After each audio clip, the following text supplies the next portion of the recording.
Yes, I'm here with LL, and we're going to read the Grimm's Brothers story, The Gold Children, and then we'll talk about it. There was once a poor man and a poor woman who had nothing but a little cottage. They earned their bread by fishing and always lived from hand to mouth. But it came to pass one day when the man was sitting by the waterside and casting his net that he drew out a fish entirely of gold. As he was looking at the fish, full of astonishment, it began to speak and said, "Hark you, fisherman, if you will throw me back again into the water, I will change your little hut into a splendid castle." Then the fisherman answered, "Of what use is a castle to me if I have nothing to eat?" The goldfish continued, "That shall be taken care of. There will be a cupboard in the castle in which, when you open it, shall be dishes of the most delicate meats, and as many of them as you may desire." "If that be true," said the man, "then I can well do you a favor." "Yes," said the fish. "There is, however, the condition that you shall tell no one in the world, whosoever he may be, whence your good luck has come. If you speak but one single word, all will be over." Then the man threw the wonderful fish back again into the water and went home. Where his hovel had formerly stood, now stood a great castle. He opened wide his eyes, entered, and saw his wife dressed in beautiful clothes, sitting in a splendid room. She was quite delighted and said, "Husband, how has all this come to pass? It suits me very well." "Yes," said the man, "it suits me too, but I am frightfully hungry. Just give me something to eat." Said the wife, "But I have got nothing and don't know where to find anything in this new house." "There's no need of your knowing," said the man, "for I see yonder a great cupboard. Just unlock it." When she opened it, lo, there stood cakes, meat, fruit, wine. Then the woman cried joyfully, "What more can you want, my dear?" And they sat down and ate and drank together. When they had had enough, the woman said, "But husband, whence come all these riches?" "Alas," answered he, "do not question me about it, for I dare not tell you anything. If I disclose it to anyone, then all our good fortune will fly." "Very good," said she. "If I am not to know anything, then I do not want to know anything." However, she was not in earnest. She never rested day or night, and she goaded her husband until in his impatience he revealed that all was owing to a wonderful gold fish which he had caught, and to which in return he had given its liberty. And as soon as the secret was out, the splendid castle with the cupboard immediately disappeared. They were once more in the old fisherman's hut, and the man was obliged to follow his former trade and fish. But fortune would so have it that he once more drew out the goldfish. "Listen," said the fish, "if you will throw me back into the water again, I will once more give you the castle with a cupboard full of roast and boiled meats. Only be firm, for your life's sake. Don't reveal from whom you have it, or you will lose it all again." "I will take good care," answered the fisherman, and threw the fish back into the water. Now at home, everything was once more in its former magnificence. The wife was overjoyed at their good fortune, but curiosity left her no peace, so that after a couple of days she began to ask again how it had come to pass, and how he had managed to secure it. The man kept silence for a short time, but at last she made him so angry that he broke out and betrayed the secret. In an instant the castle disappeared, and they were back again in their old hut. "Now you have got what you want," said he, "and we can gnaw at a bare bone again."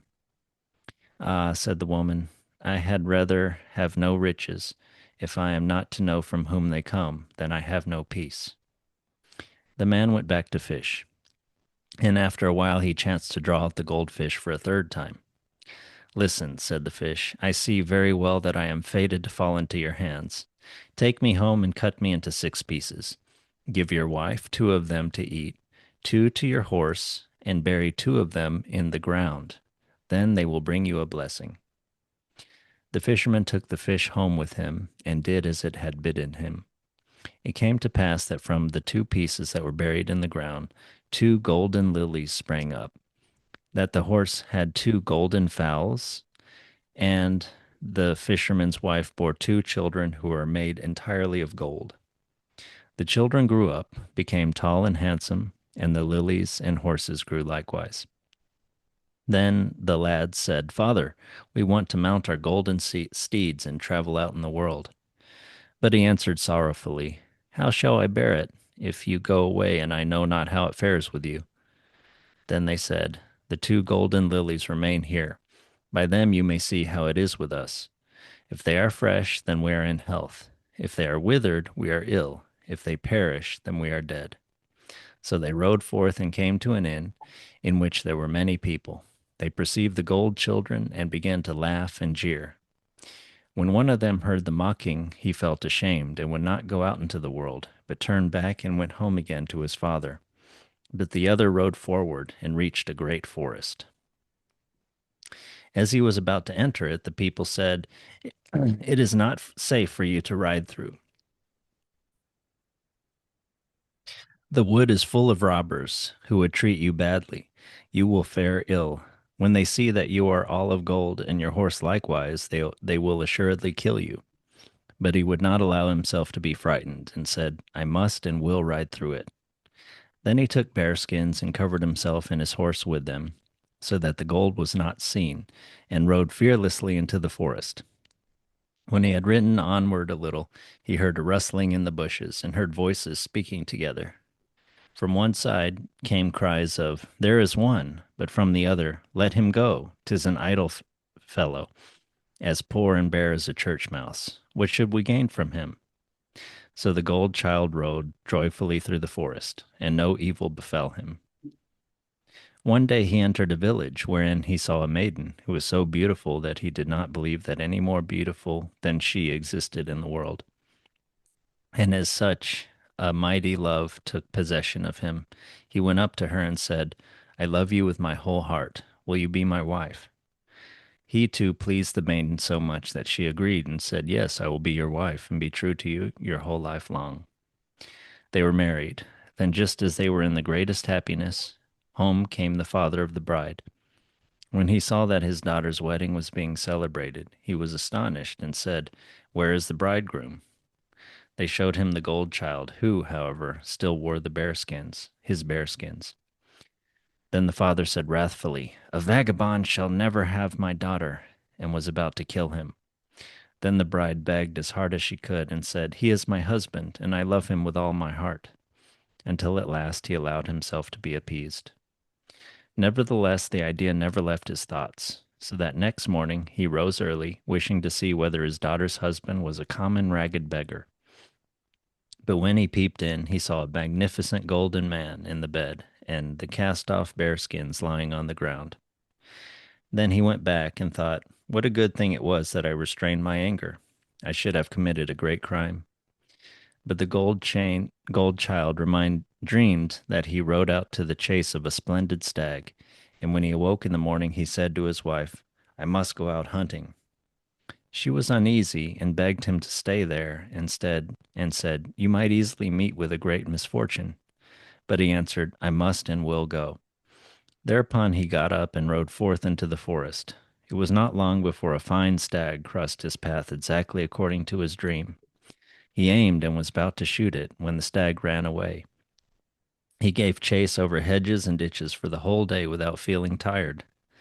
In the evening, the stag vanished from his sight, and when the gold child looked around him, he was standing before a little house wherein was a witch.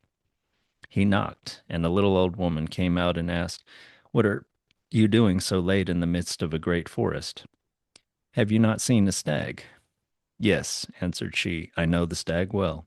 And thereupon a little dog, which had come out of the house with her, barked at the man violently. Will you be silent, you odious toad, said he, or I will shoot you dead.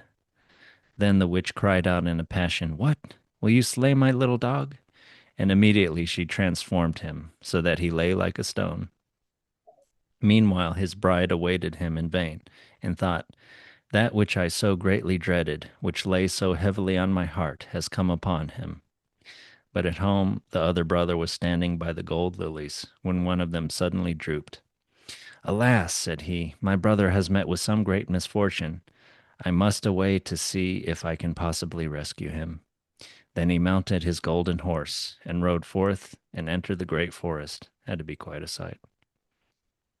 Where his brother lay turned to stone. The old witch came out of her house and called him, wishing to entrap him also. He did not go near her, but said, I will shoot you if you do not bring my brother to life again. She touched the stone, though very unwillingly, with her forefinger. Then he was immediately restored to his human shape. The two gold children rejoiced when they saw each other again. They kissed and caressed each other, and rode away together out of the forest, the one home to his bride, the other to his father. The father then said, I knew well that you had rescued your brother, for the gold lily suddenly rose up and blossomed out again. Then they lived happily, and all prospered with them until their death. So that was The Gold Children by the Brothers Grimm. What'd you think of it? Well, there's so much in the story with just references to other stories, but yeah, I kind of noticed it seems to be about how people deal with ideas in their mind. Uh, so, like, when the wife has is kept up at night with wondering where all the riches came from, and once the husband tells her that it's the fish, they lose their fortune multiple times because she can't be at peace with not knowing.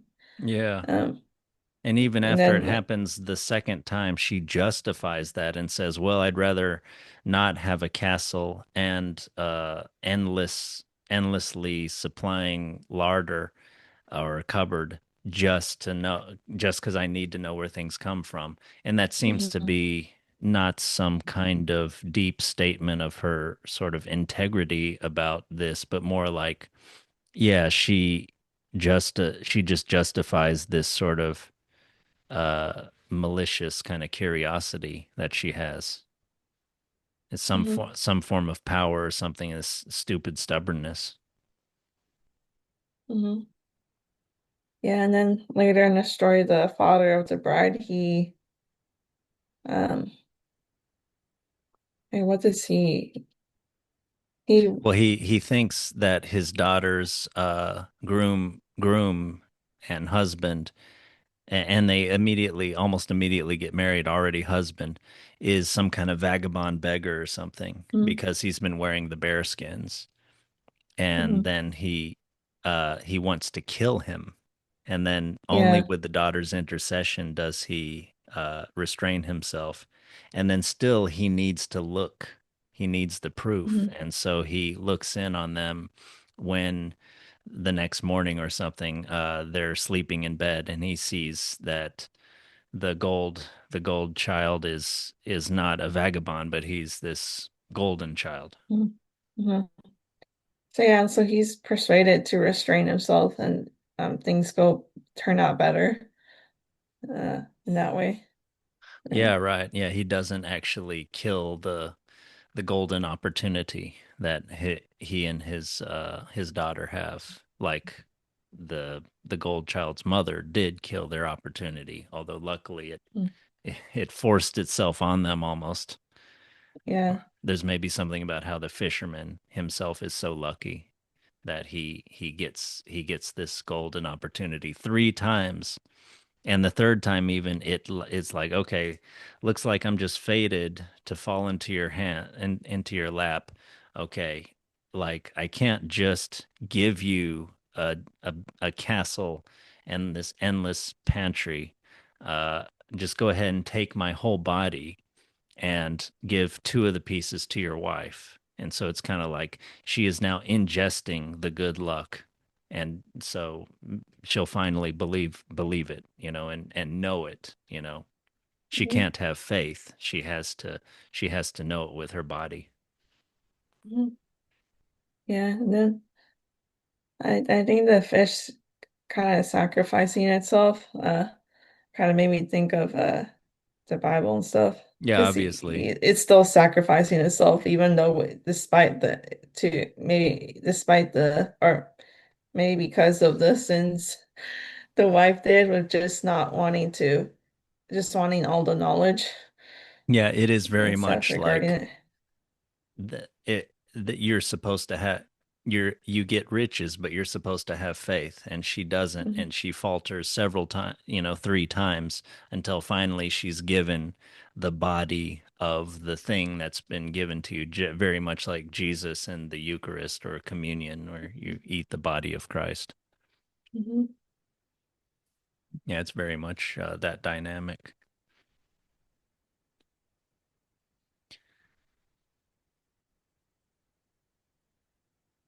Okay, and then yeah, maybe we'll go through the story kind of line by line and uh Mm. and talk about it that way. Yeah, and then going along with that, I think the fisherman and their wife were kind of like Adam and Eve, where they were kind of they got into this perfect world and stuff. Hmm. But but then but luckily for them, they still got multiple chances. But the wife's curiosity kind of ruined that multiple times. Yeah. Oh, Um, right. Yeah, like Eve. Yeah. mhm, Although they're the opposite of Adam and Eve in one way, in that Adam and Eve start off in the beautiful Garden of Eden where they have mhm, everything, and the fisherman and his wife start off destitute, and then through their sort of luck and faith and sort of the fishing of the fisherman, which is something like going making faithful effort repeatedly and skillfully in the right place, um, they're able to get paradise. They're mhm, able to get endless, this big castle and endless food. But then, yes, like Adam and Eve, they squander their paradise. Both of them. mhm. Eve through her curiosity, or the fisherman's wife through her curiosity, and the fisherman through what?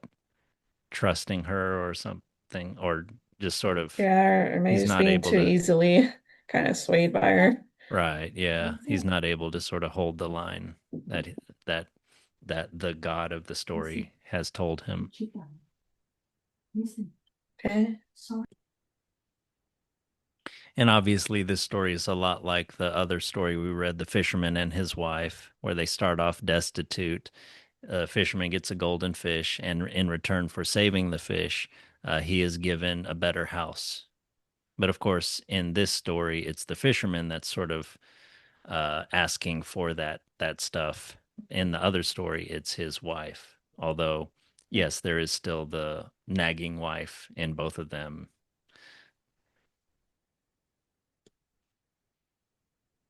And in this story, as opposed to the fisherman's wife, the fish is much more active, to where eventually he just offers his own body, which is almost kind of funny. But anyway, so the fisherman takes the fish home, and he cuts it up into six pieces like he was told, gives two to his wife, two to his horse, and then buries two of them. And the two to his wife become two golden children that they have. And the two to the horse become two golden fowls for like the golden children to ride. And then the pieces that were buried become two tulips that grow and that are sort of like spiritually connected to them, which is like another story that I think we read, um, where two boys go out, and yeah, they are connected. There's something, excuse me, there's like a vial or something that the parents have that they can see, if as long as it's clear, they're healthy. And when it becomes red like blood, that means they're in danger or they're dead.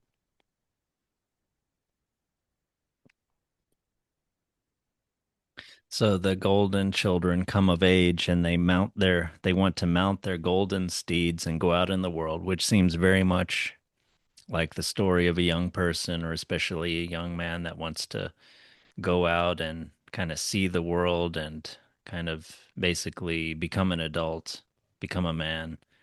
And then they both go, and they're sort of vulnerable, right? That's like they're very valuable, but they're vulnerable. and they go to an inn, right? And there's a lot of people there. So that's like a representation of society, all the types of people they'll see, and also people in groups, which can be, you know, they're not affirming or anything. They're more, they might reject you. They judge you harshly. They're loud, they're boisterous, they're rough, they may be cruel. And then this separates the two boys because one of them decides, I must go off into the world and I'm still going to be going and I'll do what it takes and I'll even clothe myself in a bearskin. And the other one sort of shrinks away and goes back home.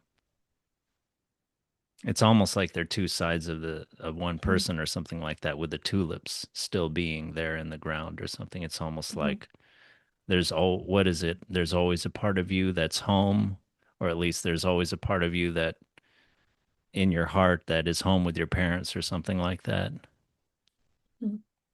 And he ends up going out and coming back and everything. But the other one that goes out into the world, he never really comes back. But he almost dies, and he does need his brother to come and Mm-hmm. save him, or he almost becomes a stone, which is interesting. Like he becomes this inert thing. But anyway, yeah. So the brother that doesn't shrink from the crowd, he goes past it, and from going into like initial contact with society, now he's going to enter a dark forest, and he's told about the dangers. People can kill you, they can rob you.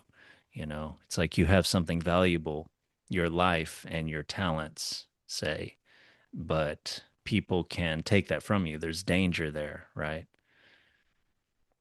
There was first social danger and now there's physical danger, but he knows how to deal with it. He puts on a bear skin.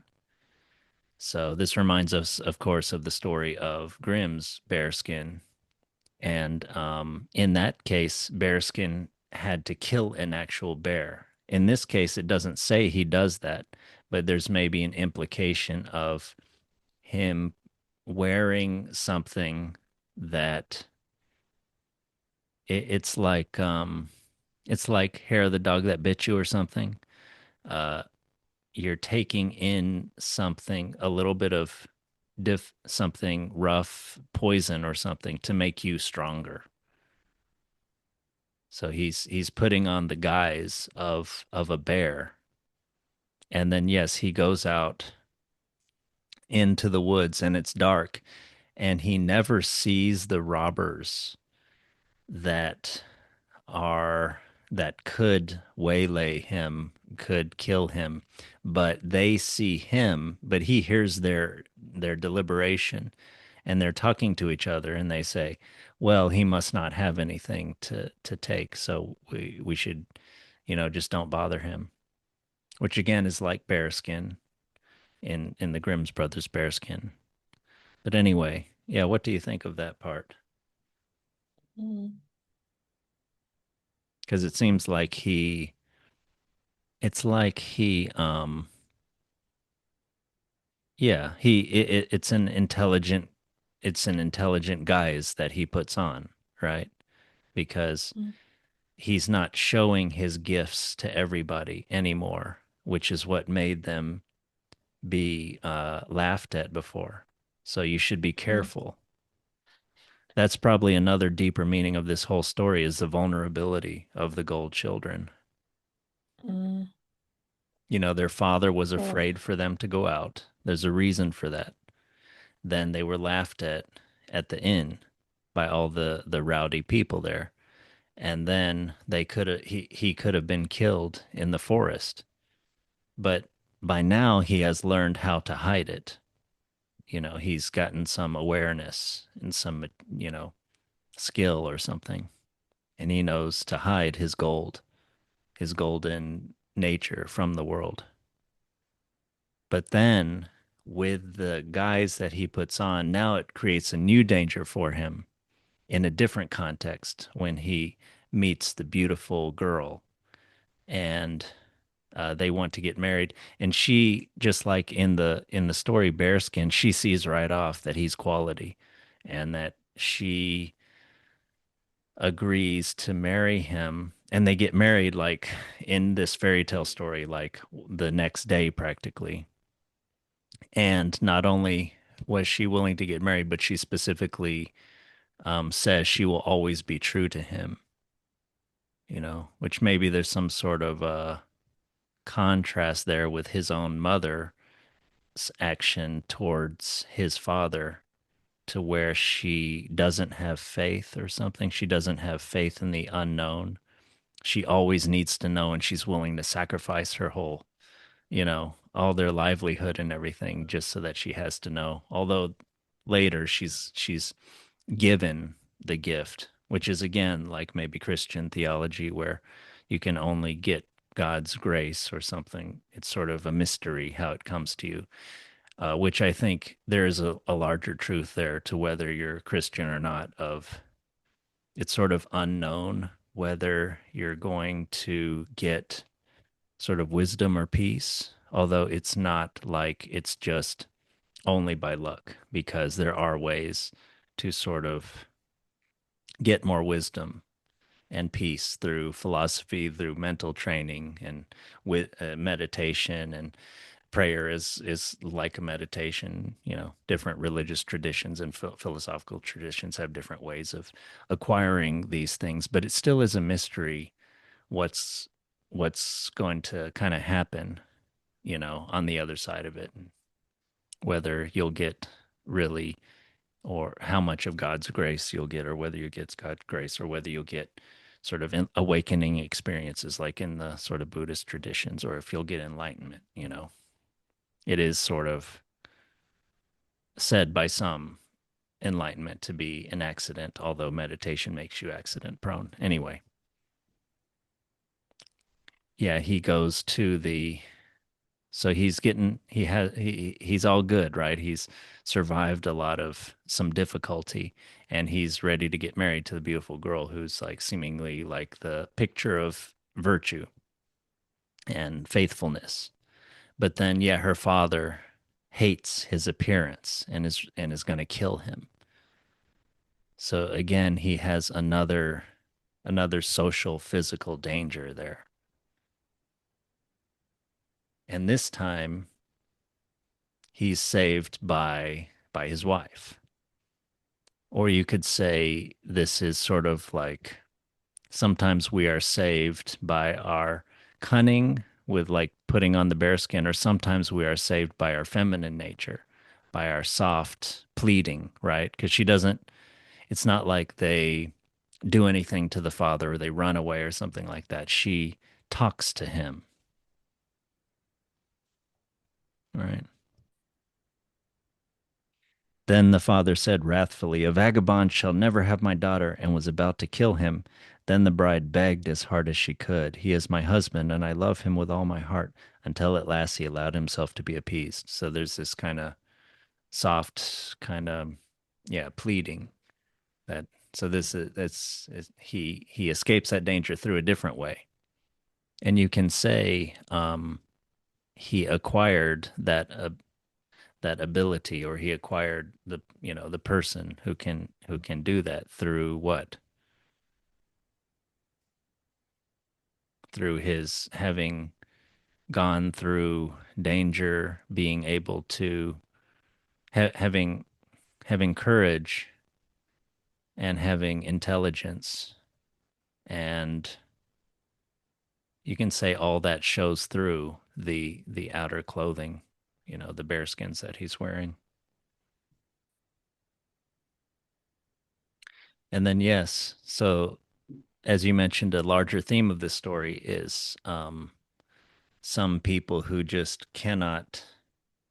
don't have the intuition or can't take things on faith at all. They have to see it with their own eyes, or they have to know for certain.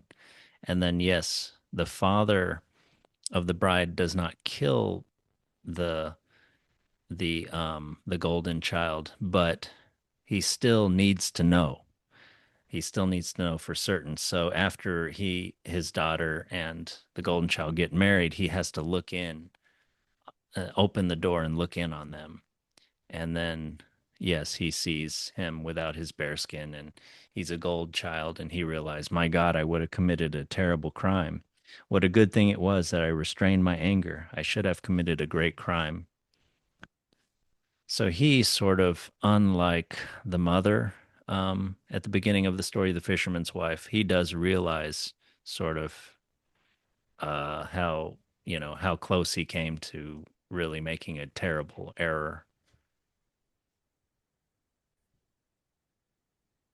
And all of these terrible crimes or all of these terrible mistakes are all related to the golden fish. That's the through line through the whole story is the fisherman catches the fish at the beginning and then it goes all the way to the end of the story to where even the golden child is transmogrified into a stone, but then his brother comes and saves him. And then so yeah, the story could end here with the father-in-law accepting the golden child as he is, but then he has a dream and he's sent out, and he's sent out into the forest again, this time to hunt. So there's a kind of progression here from earlier in the story when he was in the forest, when he just needed to like keep his eyes straight ahead of him and not be killed by highwaymen. In this case, um, he actually has he's been told by his unconscious that he actually has to go out and catch something. But yeah, again, there's the golden child leaving, and there's maybe this sense of his vulnerability where the wife is very scared for him and, asks him to be very, very careful. And then he goes out to hunt, but he's not able to catch the stag, right? And then he comes upon a building with somebody in it, and there's danger there. And this is a witch in a cottage, and they seem to have a benign interaction at first. And she asks him, "What are you doing so late in the middle of a great forest?" And he says, "Have you not seen a stag?" So he's been hunting something that his intuition has told him, his intuition or some spirit has told him is out there for him to acquire. And then she says, "Yes, and, I have seen the stag. I know the stag well." Like it's something that is special. It's not just some deer. This is maybe some idea. Maybe this is some kind of temptation or something not good, right? Maybe it What's the that? point. I'm sorry. Yeah, the I stag. mean, this, I know the stag well. It sounds like she's talking about some specific thing. It's the white whale or something. I don't know. yeah, But I know it's anyway, like this. yeah. Well, I remember it's like a stag is like a sacred animal in a way, but I don't really know Oh, by whom? about it. I don't know, like I think like Native American tribes, That's what I was things like thinking you were that. thinking, but I wasn't thinking But these Germans thought that, did they? But I don't anyway, there know. is maybe a little bit of that because he sees it in a dream. It brings him out of his home, and then he encounters like magical danger, right? So there is maybe something special about it, good or bad, right? It could be something sacred. So then, yeah, I know the stag well, and a little dog which had come out of the house with her barked at the man violently. "Will you be silent, you odious toad, or I will shoot you dead?" I feel like that's like a test that he doesn't pass. Like, Because it seemed really funny, like a funny test or a yeah, funny way to provoke the witch. yeah. I don't really think that I've encountered this particular kind of thing in a fairy tale. Mm, Usually the witch is kind of barren, and now she has this little dog with her. mm, And then so yeah, he threatens a little dog, and then that's when she turns him into a stone. But yeah, don't you feel like this is like a test that he hasn't passed or something? He's supposed to be going after the noble stag, and then he is barked at by a little dog and he loses his temper or something. Hmm. He can't he can't I think maybe that's the point. He can't keep his mind on the stag. He forgets why he went out. And that's maybe what the real danger was. So in the first forest, the danger was him being waylaid and killed or killed and robbed, sort of like basically everything taken from him, you can say, like his life and his value. He is gold after all. And then in this forest, the as when you have more skills and more confidence and you survived more situations, there is various threats like of hubris, which he shows with the dog, and of losing your focus, losing the thread of why you're doing what you're doing. There's a story that um, Ian and I did in another podcast about, I think it was Dionysus going down into the underworld, and he needs to, anyway, it was some way going down into the underworld, and they need to kind of, we concluded that the story means that you need to remember why you went down there because it's easy to forget that, right? With all the terrible things that you'll see over there. And also, forgetting is associated with death, not only commonsensically, but also in the Greek underworld. I think they had to drink from a certain pool and they would forget everything. In the story that Ian and I did, he has to go past that pool to another pool and he drinks from that one, and that's associated with remembering or something. And we linked it to like sati, which is the the word that we translate as mindfulness, and which is linked uh, to remembering. But anyway, getting back to this story,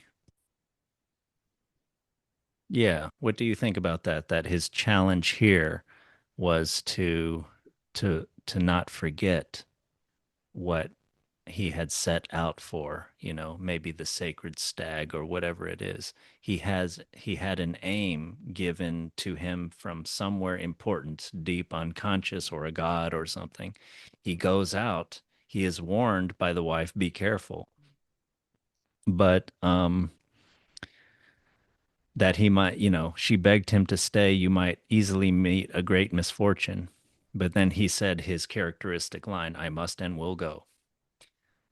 But then, yeah, he loses his way and he threatens to kill a witch's dog, and then he's turned into a stone. But yeah, what do you think about all that? I thought maybe it was just kind of showing the strengths and weaknesses of each brother. Uh, Yeah. So what do you think is the weakness of this brother? and like you said, like arrogance. That's this brother's weakness. But the other brother was overly cautious to the point of kind of being cowardly in a way and going back home. So, but it that maybe that brother would have been more cautious in that situation. But now that the this other brother is in trouble, it's an opportunity for the other brother to show his strength and kind of make up for running away. And Yeah. maybe this brother will learn to be less arrogant. Yeah. Yeah. Yeah, that's great. Yeah. They're two brothers, they're two golden children born at the same time of the same circumstances, and they talk the same, and they're making the same decision. They go out together. So they're kind of like twins. I mean, they literally are two brothers born at the same time that seem to resemble each other. Hmm. But then, yes, their paths diverge and go in opposite directions. One Hmm. goes back home. So, yes, he's characterized by timidity, and the other one Hmm. goes forth, and he's characterized by boldness. But yes, his boldness gets him in trouble here, where he Hmm. meets he meets with something he does not understand and is not as powerful as in some ways, at least. And even after he has been warned by his wife, or you could say that's like the feminine nature, feminine intuition or something. And he is maybe almost like overly masculine or something in that he's always been going forward, and not looking to the side or not listening to three his 360-degree kind of intuition, you know. Mm-hmm. Although there might be some interesting connection there with him having gone out after the stag for because of a dream there. Mm-hmm. 'Cause that's maybe the birth of his intuition or something. Mm-hmm. But anyway, yeah, I think that's a good analysis of the two brothers. So then, yes, the timid brother who had gone back home in the earlier part of the story now has a chance to kind of be heroic and to balance out his timidity with some boldness and to save his brother in the process. Mm-hmm. Yeah, it's like they kind of need each other to redeem themselves. Yeah.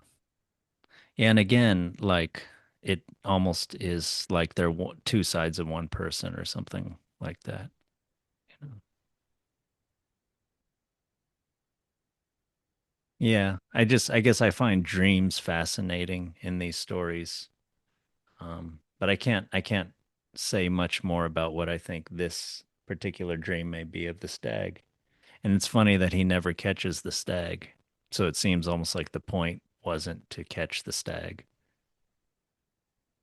What do you think about his being turned into stone? I mean, this happens in other stories. You go out into the forest, there's a witch there, and she's turning people into stone. Mm, There's another story, Jorinda and Joringel, where that happens to the beloved of the man, and he is let go, and then he later has to do things involving stuff he found in a dream, and he saves her.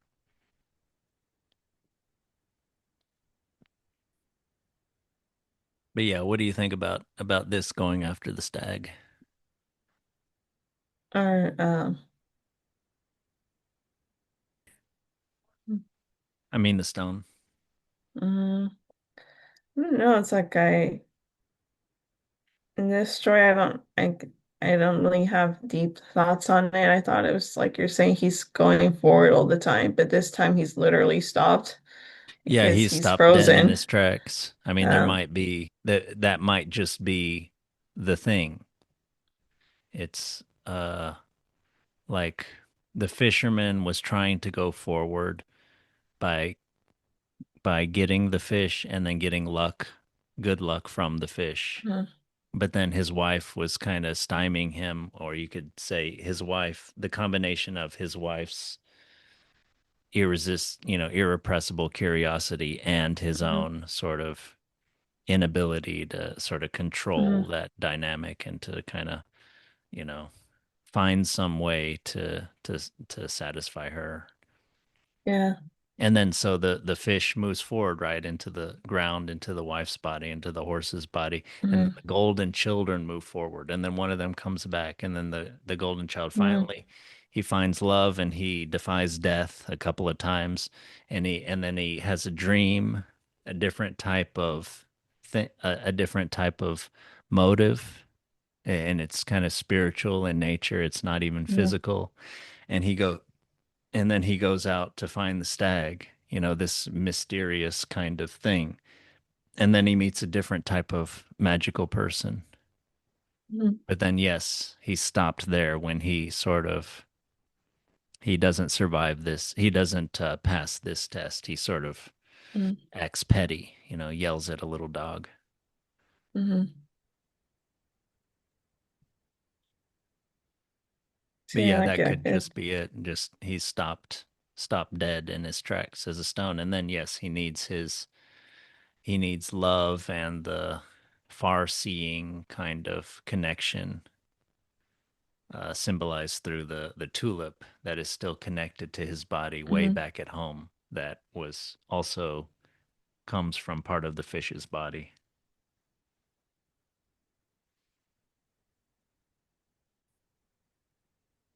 But yeah, the story ends soon after that. Everybody, the brother saves the timid brother saves the bold brother.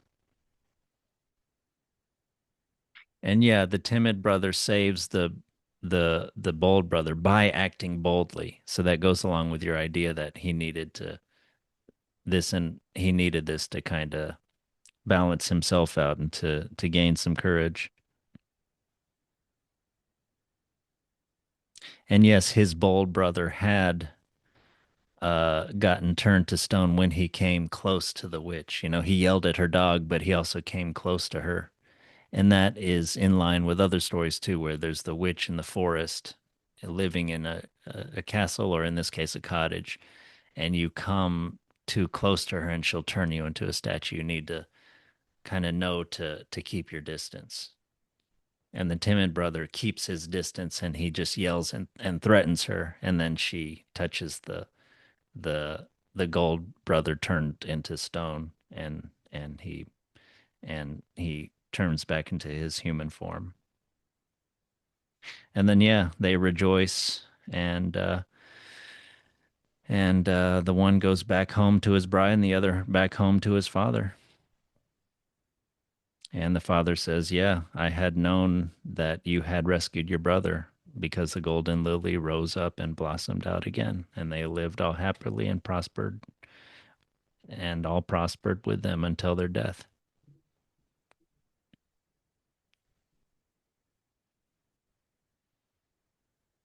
Yeah. Well, thought it was a pretty good story. And yeah, a lot of different story elements kind of packed into that story. But yeah, well, we'll try to find another one for next week, and enjoyed that. Well, thank you for talking with me. Okay.